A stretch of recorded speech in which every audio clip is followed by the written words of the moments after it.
Hello and welcome to another episode of Inside Admission at Wilmington College. My name is Danny Harp, Associate Director of Admission here at the college. And today we're starting a 3-week series on resources that we have in place here at Wilmington in regard to helping our students and helping them achieve success. And with me today is Tim. And Tim, I'm going to allow you to introduce yourself and tell us a little bit about your role and the part you play in regard to that success piece. Great. Hi, I'm Tim Wiederhold. I am one of our success coaches here on campus. My partner in crime, Jenna, is unable to be here today with the weather that's happening, but she is the senior success coach here on campus. And we are filming in our success lounge. So we do have an open space here that Jenna and I are able to work with our students, provide them a study space and a physical resource, a physical location to work with them, not just academically, but on an emotional, a social, really any different level of success that we can. Okay, very good. And Tim, you mentioned a lot just in that last sentence that you shared. What exactly do we offer students in regard to the tools that they need to be successful here at Wilmington College? Yeah. So obviously the Success Lounge, again, where Jen and I, we do a lot of preventatives. So we help with students who maybe have fallen behind academically, and we help them to get back on track with a course that we teach on some college success aspects. So we help our students who maybe hit that probation level academically.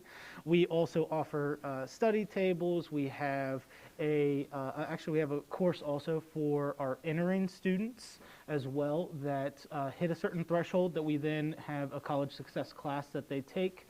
We also have disability services here on campus as well as the Student Resource Center, which houses all of our tutoring and supplemental instruction. Okay, very good. And how do students gain access to some of the resources that you've mentioned? They just walk in. Okay. Yeah, it's very simple. Obviously, with COVID protocols and things, everything this year is by appointment, not as many walk-ins. Okay. But in a typical non-pandemic year, our door is wide open, and our students are able, all across campus, just able to walk in and ask for help. Okay, very good.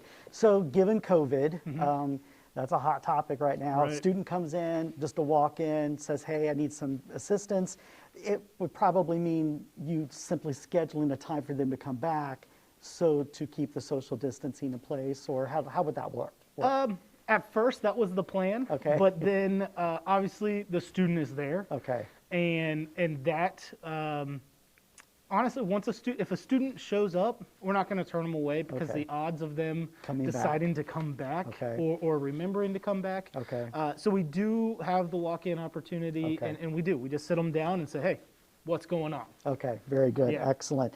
And with the services that we offer here at the college, are there additional fees that are involved for these students that are taking advantage of those services? There are not. There are not any additional fees for any of our academic supports, whether it be here in the Success Lounge, Disability Services, or the SRC, Student Resource Center, for any kind of tutoring or supplemental instruction. That's all included. Okay. And Tim, oftentimes when we talk about a success coach or learning resources or success resources, we often think about the student that's struggling.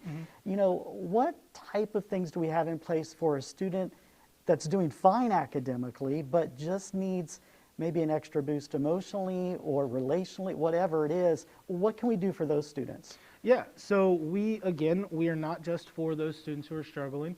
And so we do a lot of outreach. We do a lot through our texting services, as well as through the Wilmington College app and our social media platforms, reaching out to students, letting them know that we're here. We send out different things along the way of just moral support or being a big cheerleader for them, but also we invite them to come over and just talk with us.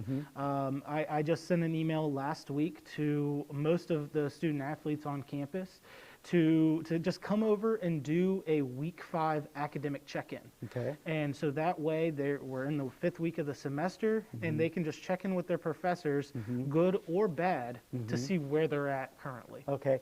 And as we were setting up, Tim, I kind of made myself at home. It's a very nice environment. It's a feel-good environment. I noticed you've got some snacks laid out for students to take advantage of.